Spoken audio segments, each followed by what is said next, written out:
Come on, let's go outside. Let's take a walk in the sun. There are things to learn and things to see. A big wide world for you, your dog, and me. Dog Talk.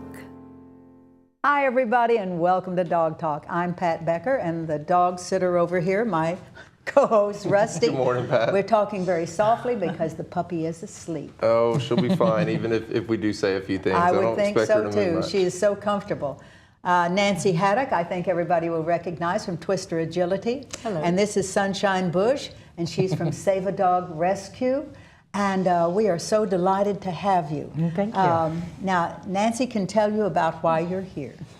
Well, you're here because I had a wonderful Malamute named Faith who taught me to have faith in my training, faith in the love of dogs, and faith in people. Mm-hmm. And twice a year we give an award to someone who has gone above and beyond helping dogs. And Sunshine, you are receiving the award this fall. The Faith Award honors and congratulates Sunshine Bush, an Oklahoma Save a Dog Society volunteer. So here's a plaque for you. And there's also a gift. Spend it however you wish. And also a gift for Oklahoma Save a Dog. Thank you so very much. We know you'll put it to good Yes, ma'am. use. Thank you. So tell us about being a volunteer at at OKC Save a Bush. I've been with Oklahoma Save a Dog since 2000. We'll give you a chance to kind of repeat. Thank you. No, I've been with OK Save a Dog since 2008. And oddly enough, that's also my sobriety date. Kim, the president of the rescue, actually helped save my life by helping me get clean and sober. And so now I just dedicate it to the dogs at the rescue, do all the adoption events, trying to get them homes while Kim stays at the rescue and tries to handle everything. So. Well, and I know that you all do things a little differently from a lot of rescues because you have the area and the space. The dogs are socialized through almost immediately, I guess, just turning them together. Yes, ma'am. We do anywhere from a 24 to 48 hour isolation time just to see how the dogs are going to react to us, and then we slowly implement them into part of the 10 acres. If they're big dogs, they go in the big dog area. If they're smaller dogs, they go in the smaller dog area. But then the dogs, they live communally, they eat communally, so they learn how to share food, things like that. So they're not in crates or restrained areas. Just fenced yards. Fenced yards. See, that is beautiful. To make that work, you have to be, it's an art to that. There definitely is. It's a 24-hour care. Oh, yes. Monitoring is, of course, imperative. But being able to assess a dog, know when it's going to be able to be socialized with the others.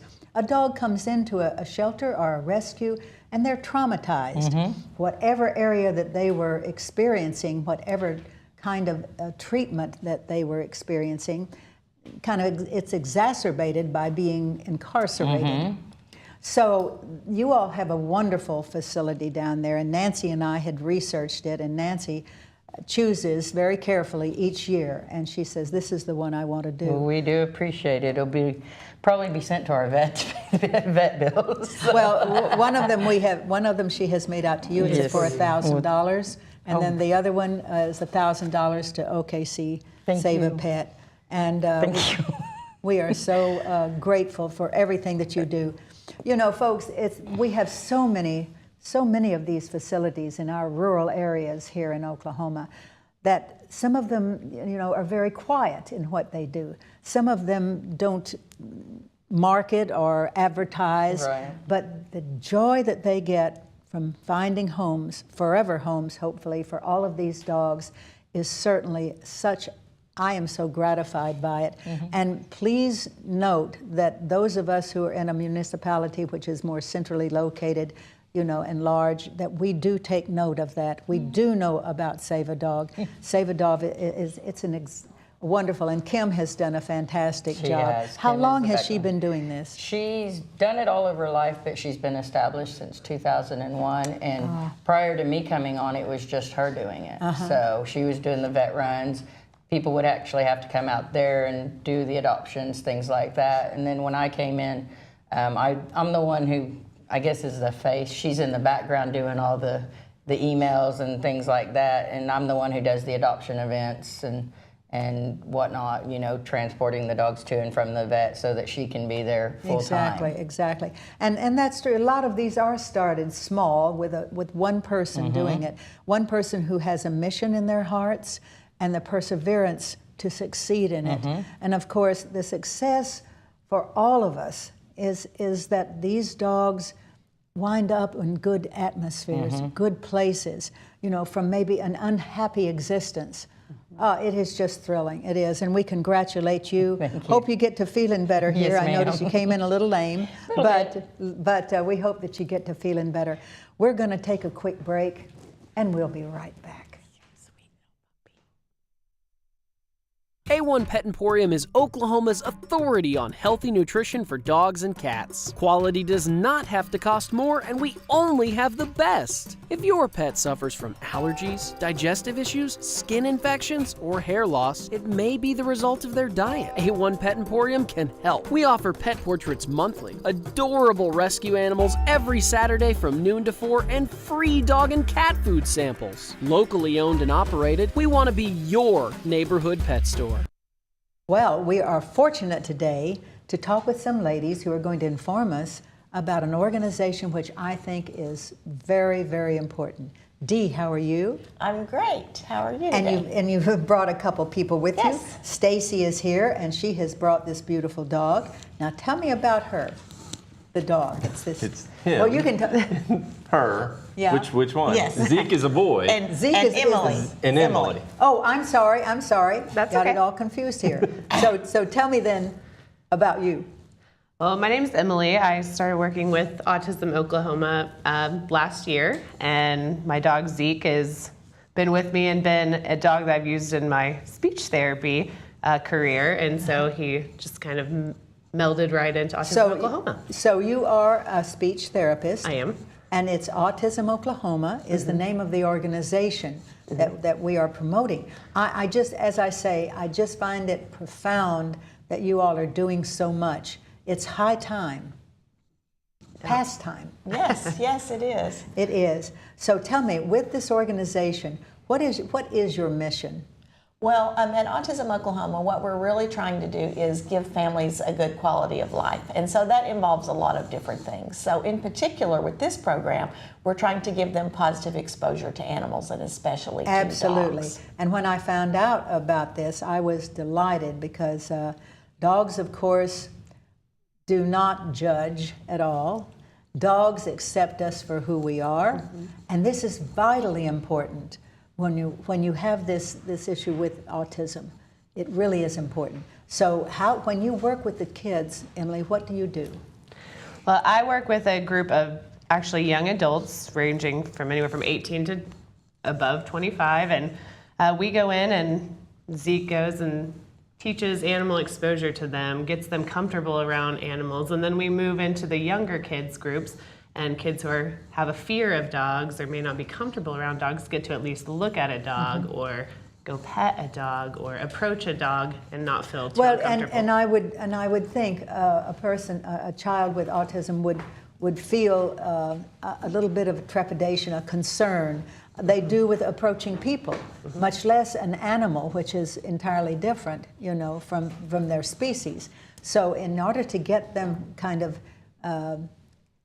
easy, you know, to get them kind of comfortable with animals like that, it will help them with people, will it not? Absolutely. It kind of bridges the gap. So if I'm too uncomfortable to talk to a human, I can still say something to a dog. Exactly. And that's what makes therapy dogs so good. I've had 3 of them, and we have visited schools, we've gone to libraries, we've gone to retirement places. You know, it is so necessary to me to introduce people that because it relaxes them. It just really does. And they become themselves, you know. They're not so concerned. And I would imagine that children with autism would be concerned about how they present themselves, how they are judged, you know, how people view them. So this is extraordinary because they get comfortable then, you know. Yeah. And that's wonderful. Well, Susan Owens went out to one of your events and took some video. I've got it here for us, and I'll let you interpret it. Okay. Well, we had a carnival, as you can see. Fuzzy is the name of our program, so it was called the Fuzzy Carnival. And it was located at our facility, which is in downtown Oklahoma City, so that's the front of our building that you will see there. We also invited out a fireman and a policeman so that the kids could also go and meet them, because we want them to have good experiences with those people that help us in our communities too. But this was the carnival going on, and basically what we wanted to do was give the kids some exposure to dogs and to animals. You also just saw some of the art that we have there. Here's Zeke. He is our celebrity dog, and you can see he was all dressed up that day in his princess outfit. But we have an art corner, and so in that corner we have all art that's been made by participants that have autism. But during the carnival we had volunteers there that were teenagers that were working with the families that came and doing all kinds of fun things. And it was just a really fun carnival that we had. So this was a special event that you put on. But these things that you were doing with the children, do you do that often in relative sense in this area or that area, or at their homes or schools? Or yes, we any have of a that? variety of different activities that we do. So we have family support groups all around the state. So wherever you live, there's probably a family support group close to you somewhere. So you can go to our website and see all of our different locations. But then periodically we'll do big events like this where more families can come together and meet each other and just have fun. What we find is that sometimes traditional community activities have too many people for our families to feel comfortable participating in. So when we have a smaller event, and it's kind of a sensory-friendly kind of event, then more families can participate. That was like a little crawl house that they could crawl through, And that the kids art had that's made. on the walls, was that painted by the children? Yes, absolutely. All of the art in our facility has been made by folks that are on the spectrum. And there's Zeke having a good time. He's a really good sport, and he is our celebrity dog. He's a great ambassador for us. I can see that, and everyone looks like they're having such a good time. And you know, these the people who volunteer their time working with them, I assume these were volunteers? Yes. Yes. That's excellent. Yes. So do they do then quite a bit at the events? Do they do normally at different areas? Yes, we'll have throughout the year. You can always watch our website to see what we have going on. This was the first time we've ever had a fuzzy carnival like this. But we just recently in the last month, we've had a karaoke night, we've had a dance, we had a Lego camp. Last night we had an art show down on Paseo. And so just throughout the year we have all kinds of different very family-friendly events, because what we're trying to do is get our families out in the community and participating. Well, obviously that was such a great example of the success, you know, with it. Everyone did look so relaxed. It looked like a party. I think it's fantastic to hear everything that you do, and it's not just one, and to be aware of the needs of an autistic family is fantastic. So thank you very much. Absolutely. Yes. We're Yes. looking for those things that can get them involved and get them outside of their house. That's and get right. them That's out right. doing To positive have a things. life. That's right. Absolutely. And that's the major thing. We thank you so much for coming today and bringing your beautiful dog. If he would just get a little relaxed, you know. Yeah, he She's a little has a nervous to hard get time to feeling you. He's a little, comfortable. yeah, you know, getting comfortable is he's having a, yeah, there he is. He Yeah. says, whoa, I know that producer has a few treats and everything for me. I like her. I may get up and go over there, he says. Well, thank you again so much, Dee and Emily. I appreciate it. And let us know what's going on. Keep us in the loop, because we would like to keep helping you get the word out. Awesome. Thank you so much for asking us Oh, today. no, thank you. We're going to take a break, guys, and we'll be right back.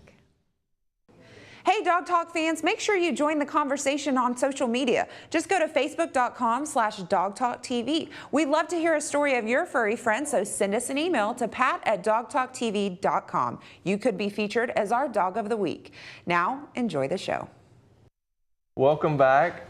This is a special trainers forum today. We don't have any visiting trainers, but we thought we would go back to our mailbag and discuss some topics that you have brought to our attention. So Pat, this is going to be fun. I'm going to start with road trips. All right, let's hear it. Things to consider when you're going on a road trip with your pet. Perfect time, because this is the season. This is the season. The weather's great. You're going to go on some holiday trips after Halloween. You've got Thanksgiving and Christmas. You're going to visit family. there are definitely some things you need to consider. Absolutely. The first thing is your dog. And you know, if your dog's gonna go on your road trip with you, you've got to plan breaks and stops that are dog friendly. True, true. Also, if you're going somewhere where it's more than you know, a couple hour trip, you have to look at hotel stays. When you reach out to a hotel, make sure they're dog friendly. And most importantly is when you arrive at your destination, you have to make sure that your dog is also going to be comfortable. Yeah, and of course vaccinations are really very, very important. Carrying that little canteen of water is so important. And you're absolutely right. For a dog loves to be with their family. And getting in a car, if they don't get car sick, some of them do. If your dog does get car sick, there are some things that you can do. You can go to your veterinarian with people who are car sick or air sick. You know, there are things that you can take. But the experience is wonderful. And so I think making a trip somewhere where it's not in a large municipality, but in the country. Or you go to a state park or somewhere, go to the mountains, somewhere where the dog can explore camping, as well. That sort of thing. But if you're going to anything, definitely microchip your dog. Oh, absolutely, Just folks. in case. Very important Very here. important. I had the experience of having that happen with one of my children, as a matter of fact. And So you dog, microchipped your children? No, I should have. No, sorry. I wish I'd done that years ago. But this dog kind of escaped. They were doing a little camping trip, and the dog was microchipped with my name. So when the dog was found, they notified me, and I notified my kids, and of course they were thrilled because they didn't even want to tell me that the dog was loose. Right. But it's so important, folks. There is no question about it. And I'd kind of like to address the thing with talking about children. Statistics show that bites, horrific kind of attacks, are made with kids mainly. And this happens not only because of the dogs, but because of the parents. I always say a child should have a dog, or there should be a dog in a family when the child is old enough to help take care of that animal. Puppies are wonderful, but there's so much that can happen, you know, with a child that is, say, 2, 3, 4 years old even. Right. I like to have the information that the child can run and get the water for the dog, can say, Mommy, it's time to feed our dog, this sort of thing. Take them on walks and things like that. They may not be old enough to hold on to the leash, but they will be really enjoying the experience. Now, a dog will aggress to a child probably more often because what? The child stares at the dog. We all know that dogs don't stare at other dogs because that is an aggressive form, you know, of vision. Now, a child runs at a dog, what, with its hands open? Right to the face, Right to the face, is a exactly, problem. which is a problem. A child which is not stable can fall on a dog. A dog, the dog can turn around and nip if they step on a tail or something like that. If a dog is asleep, a child is not really educated well enough to know that, you know, to walk over and pet the dog or hit the dog or something, you know, and wake the dog up. The dog will be, alerted. Right. So there are so many ways. Well, here's a couple things as well. If you have your child in a stroller, they are at the dog's eye level. You have to be very careful when you walk up to someone with a dog and you're pushing the stroller and the kid is right there at the same level. Profound. Issue. That's profound. And You're absolutely right. So you have to be aware as a family, you know, when you're out and about. But one thing that we personally had a problem with when I was a teenager, I had an Australian Shepherd, and we had a lot of adults, and the dog was never around children. And when children would come, the dog automatically thought that it needed to herd these children. Exactly. And it, you know, we would always have to keep her away because they have high-pitched voices, they kind of run around, and it got her all excited. And so we had to be very careful whenever family came. And that's a wonderful point, that it's part of socialization with a dog, to put the dog in an atmosphere that is different. You know, you can't isolate a dog and expect it to be social that way. Right.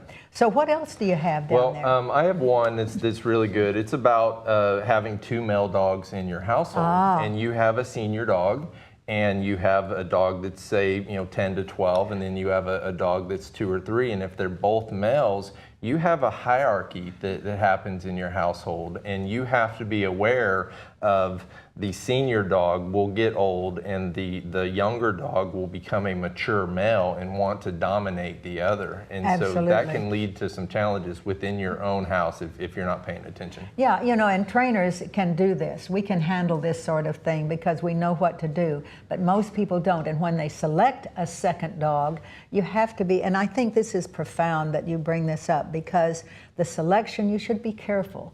You know, I would always suggest, if you have an older male, getting a female. Now, eventually that female will take over. We'll be the alpha dog, you're right. Well, we do that on occasion. I wasn't going to say anything, Yeah, Pat, but I understand, but it does happen.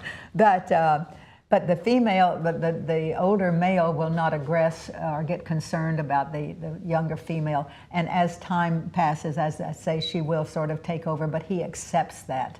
Right. You know, and it is a challenge because we can feel it. We are, as people, you know, the younger people sort of concern us, you know, and we lose respect in our minds for it. And it's the same way with dogs. Right. So, well, I mean, I appreciate our fans for giving us some items to talk about. And definitely, if you have any questions, please submit them to our Facebook page. We'll be happy to answer them, use them as content for our trainers forum, and we are always here for you. So thank you very much. Absolutely. If you need to know, we'll tell you.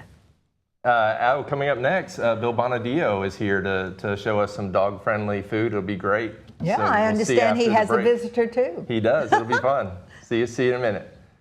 A1 Pet Emporium is Oklahoma's authority on healthy nutrition for dogs and cats. Quality does not have to cost more, and we only have the best. If your pet suffers from allergies, digestive issues, skin infections, or hair loss, it may be the result of their diet. A1 Pet Emporium can help. We offer pet portraits monthly, adorable rescue animals every Saturday from noon to 4, and free dog and cat food samples. Locally owned and operated, we want to be your neighborhood pet store. Hi, I'm Chef Dio. Today I've got a special guest from Germany, Natalie Trost. We're going to talk about dogs in Germany. We're going to talk about cooking for your dog. We're going to ask Natalie a few questions and find out what's going on with dogs in Germany. Natalie, do you have a dog? No, but I would love to have one. I live in an apartment and I work all day, and I don't think that would be fair to the dog. It is, I know. I don't have a dog myself, but I have 5 grand dogs. So I do cook for a lot of dogs quite a bit, quite often, but they are very, very necessary to take care of and to have time to take care of them. What do Germans feed their dogs? I always wondered about that. I think we have many of the same dog's food as you have here, but I don't know anyone who cooks for their dogs. Well, a lot of people probably don't have time to cook for their dogs. I smelled something good. We're going cooking on over here, Pat. You bet. What are you going to cook And, for us and today? this beautiful lady, Natalie is your name? Yes. I am so delighted that you joined us. You're from Germany. Yes. My folks were from Germany. You know, I understand what a wonderful country this is. Sorry to take up your time talking That's all about right. Germany. That's a problem. But, and you were saying you don't have a dog. That's an excellent idea for both of you, you know. So how is it different with dogs in Germany? In Germany, you have to pay taxes to own a dog. The price is set by your town. In my area, you pay for one dog €60 per year, which is about $71.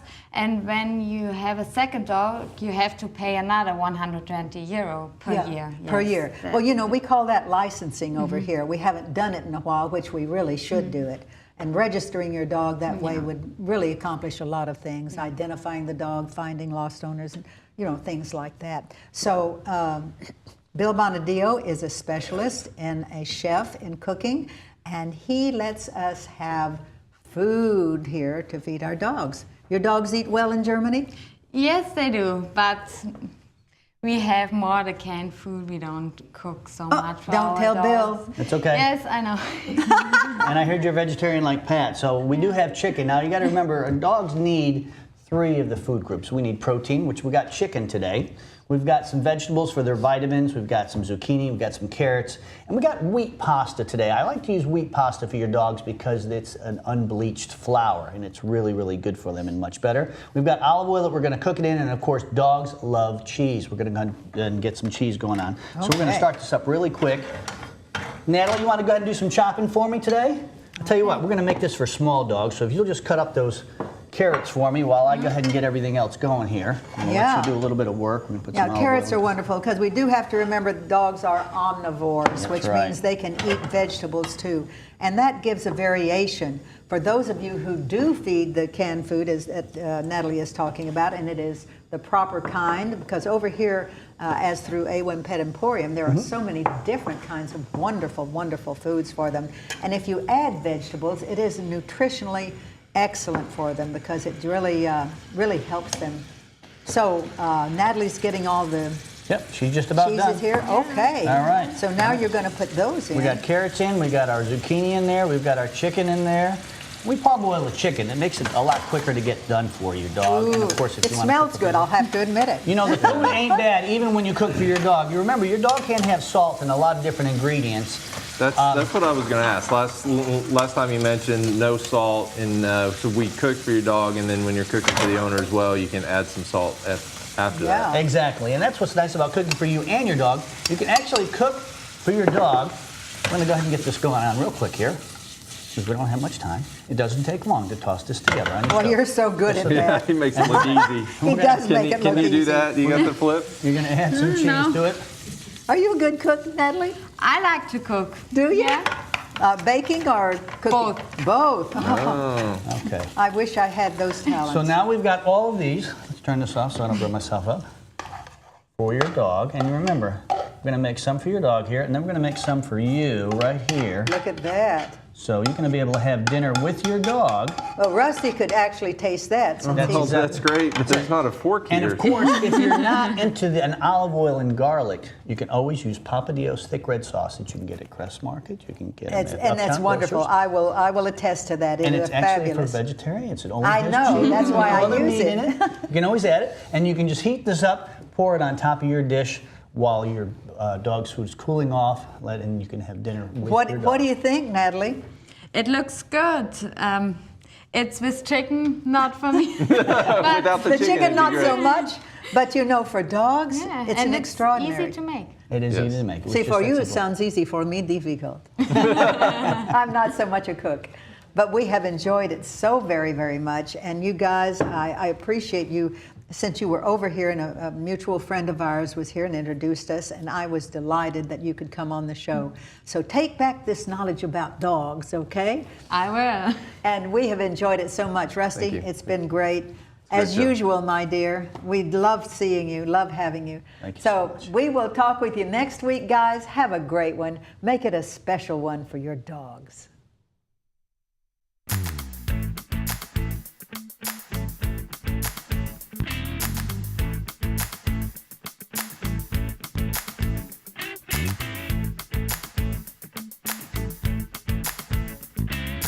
Dogs. We're talking about dogs. Talking about big dogs, Talking about little dogs, oh yeah. Chasing the ball, chasing the cat.